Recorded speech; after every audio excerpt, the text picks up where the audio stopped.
শুনানি পর্বের শেষে ফের বিএলও অ্যাপে নয়া option upload hearing photo and attendance.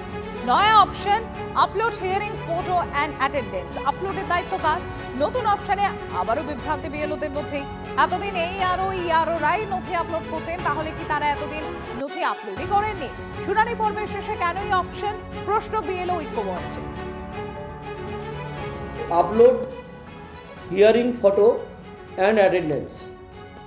আমরা সবাই জানি যে এখন হিয়ারিং পর্ব চলছে এবং শেষের দিকে গিয়ে পৌঁছে গেছে। আগামী 7 তারিখ শেষ হবে, নির্ধারিত সময় এটাই দেওয়া আছে।